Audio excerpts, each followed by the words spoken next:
Kama kuna mtu yeyote alihitaji maelezo ya kwa nini Iran ni adui wa ustaarabu na adui pamoja na hatari kwa ulimwengu mzima, mmepata jibu hilo katika saa 48 zilizopita. Katika saa 48 zilizopita, walirusha silaha ya kigaidi dhidi ya raia, dhidi ya watoto. Kuna kituo cha kulelea watoto hapa.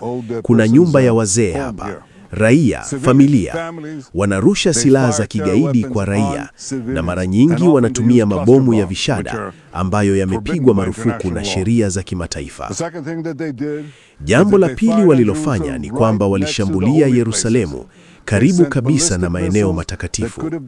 Walituma makombora ya balistiki ambayo yangeweza kuharibu kanisa la kaburi takatifu, msikiti wa Al-Aqsa na ukuta wa Magharibi. Maeneo matatu matakatifu zaidi kwa dini tatu zinazoamini Mungu mmoja. Hawajali, wanashambulia kila mtu.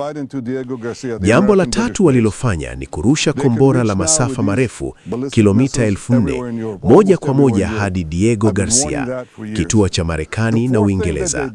Sasa wanaweza kufika na makombora haya ya balistiki kila mahali Ulaya, karibu kila sehemu ya Ulaya. Nimekuwa nikionya kuhusu hili kwa miaka mingi.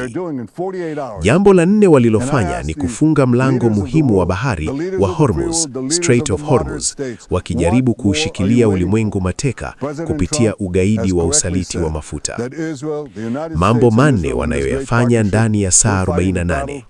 Na nawauliza viongozi wa ulimwengu, viongozi wa ulimwengu huru, viongozi wa mataifa yenye msimamo wa wastani, mnasubiri nini zaidi? Rais Trump amesema kwa usahihi kwamba Israel, Marekani na Israel, katika ushirikiano huu mkuu, tunapigana vita hivi si kwa ajili yetu tu, bali kwa ajili yenu nyote. Na akauliza swali rahisi, mko wapi? Na ni wakati kutii wito wa Rais Trump, uongozi wake na maono yake, si kwa ajili yetu tu, bali kwa ajili yenu ninyi wenyewe. Kauli hiyo inaonyesha mtazamo mkali wa Israel kuhusu kile inachokiona kama tishio la moja kwa moja kwa usalama wake na wa eneo la Mashariki ya Kati. Hata hivyo, wachambuzi wa kimataifa wanaeleza kuwa baadhi ya madai yaliyotolewa katika hotuba hiyo bado hayajathibitishwa kikamilifu na vyanzo huru vya habari.